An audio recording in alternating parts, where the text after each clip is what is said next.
बाबा साहब डॉक्टर भीमराव अम्बेडकर जी के 132वें जयंती समारोह धरती पर चल रहा है। इस कार्यक्रम की अध्यक्षता कर रहे हैं अध्यक्ष जी और मंच पर बैठे हुए हमारे सम्मानित तमाम प्रबुद्ध बुद्धिजीवी गण, दूर दराज से आए हुए कई गायक बंधु हैं और जिला के कोने कोने से आए हुए तमाम माताओं बहनों, प्यारे नौजवान दोस्तों, तमाम हमारी आवाज सुन रहे भाइयों, कार्यक्रम के आयोजक बंधुओं, मैं तमाम लोगों को अपने तरफ से जय भीम लाल सलाम करता हूं। आज हम देख रहे हैं कि न सिर्फ सीमांत अम्बेडकर पार्क में बल्कि पूरे देश के विभिन्न गांवों में और हमारे जिला विधानसभा के मैं समझता हूं कि 3-4 दर्जन गांव में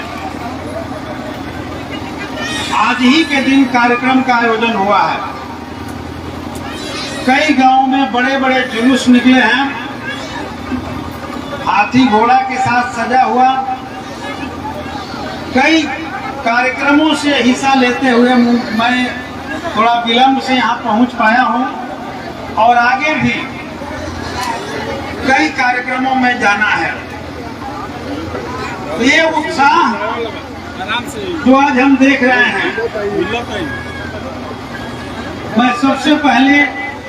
इन सभी जगहों पर जो लोग भी आयोजन कर रहे हैं, मैं उन तमाम लोगों को अपने तरफ से इतने भव्य कार्यक्रम के आयोजन के लिए बधाई देता हूं, धन्यवाद देता हूं। आज हम जिस महान व्यक्तित्व को याद कर रहे हैं, जिनके जीवन और संघर्ष की चर्चा कर रहे हैं, जिनसे हम प्रेरणा लेने की बात कर रहे हैं, निश्चित तौर पे मैं समझता हूं कि आज के समय में उस व्यक्तित्व की क्या प्रासंगिकता है, इस पर भी चर्चा करना जरूरी है। इसलिए कि जन्म से ही बाबा साहब को संघर्ष शुरू करना पड़ा था। पढ़ाई के लिए सबसे पहले उन्होंने संघर्ष किया, लड़ते संघर्ष करते किसी तरीके से जो सामाजिक व्यवस्था थी उस व्यवस्था में संघर्ष करके पढ़ाई जब पूरी की, आजादी के बाद देश के संविधान लेखन की जब जवाबदेही दी गई तो वही संघर्ष उनको उस समय भी करना पड़ा। और मैं समझता हूं कि आज जब वो नहीं है तो हम सब उनके जो अनुयायी लोग हैं, आज उन्हीं ताकतों से एक नया संघर्ष हम लोग कर रहे हैं। तो वो कौन से लोग हैं और वो कौन सा संघर्ष है और कौन सा लड़ाई है, मैं इसी पर प्रकाश डालूंगा। बाकी बहुत सारे वक्ता लोग विभिन्न बिंदुओं पर बोले, तो मुझे आज के दौर में जो लगता है कि बाबा साहब ने जिस संविधान को हमें दिया, वो संविधान लेखन के समय में जो संघर्ष उन्होंने किया, मुझे जहां तक जानकारी है कि हमारे देश के भीतर उस समय भी कुछ ऐसे लोग थे जो संविधान लिखने के पक्ष में नहीं थे। वो लोग चाहते थे कि मनुस्मृति को ही इस देश के संविधान के रूप में मान्यता दे दी जाए। 2 वर्ष 11 महीना 18 दिन जो संविधान लिखने में लगा, तो इसीलिए लगा कि बाबा साहब डॉक्टर भीमराव अम्बेडकर और हमारे देश के जो सेकुलर नेता थे,